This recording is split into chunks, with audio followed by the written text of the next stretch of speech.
পাঞ্জাবিটা দেশের তৈরি, কিন্তু তারা এটা স্টিকারও দিয়েছেন যে এটা বিদেশের, ইন্ডিয়া লেখা, এবং ইন্ডিয়া লেখা পাঞ্জাবিই বেশি।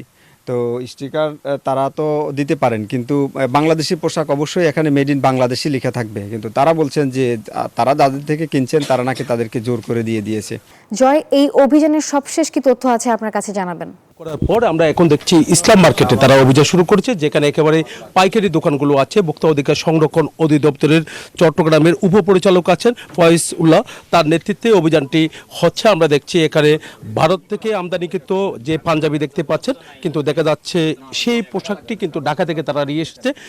এমনকি তারা যেমনটা বলছে ভারত থেকে এনেছে এই পোশাক, নাকি দেশীয় পোশাককে ভারত লেখা হয়েছে।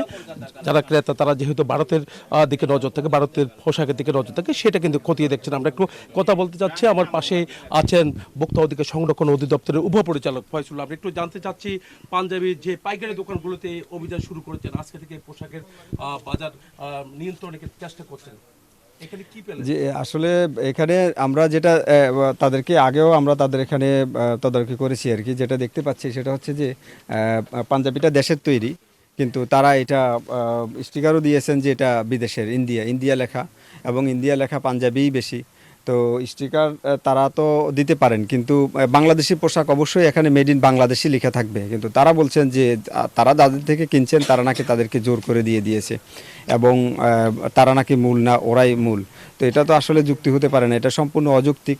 তারা পাইকারি বিক্রেতা, ওনারা পাইকারি বিক্রি করেন, কিন্তু দেশের প্রোডাক্ট। আপনি মনে করছেন এই পাঞ্জাবিটা, যে পাঞ্জাবি আপনারা দেখছেন এখন, এই পাঞ্জাবি কি দেশে প্রস্তুত হয়েছে? না, এটার বিষয় না, আরও অনেকগুলি পাঞ্জাবি আমরা দেখেছি, সেই পাঞ্জাবিগুলি দেশের প্রস্তুত, তারাও স্বীকার করেছে দেশের প্রস্তুত, ঢাকায় প্রস্তুত, কিন্তু ইন্ডিয়া লেখা।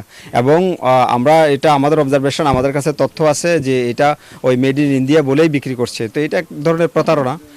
আমরা দেখি আমাদের অবজারভেশন ক্লিয়ার হলে আমাদের বার্তা হচ্ছে, কোনো জায়গায় অন্য কোনো দোকানে, শুধু এখানে না সেলিম পাঞ্জাবি না, অন্য কোনো জায়গায় কোনো ব্যবসায়ী দেশের উৎপাদিত প্রোডাক্ট দেশে মেড ইন বাংলাদেশ বলেই সেল করবে, এটার বাইরে যাওয়ার কোনো সুযোগ নেই। এটা আমাদের দেশের হলে আমাদের আরও ভালো, আমাদের গর্ব এটা। কিন্তু যদি দেশের প্রোডাক্ট না বিদেশের প্রোডাক্ট না হয়, তাহলে এটা বিদেশের বলে বিক্রি করতে পারবে না। অনেক ধন্যবাদ। এই ছিল আমার এখানকার সর্বশেষ। ফিরে যাচ্ছি স্টুডিওতে নাফিসের কাছে। জয়, ধন্যবাদ আপনাকে। এই ঈদে জামা জুতো অ্যাক্সেসরিজের ডিসকাউন্ট।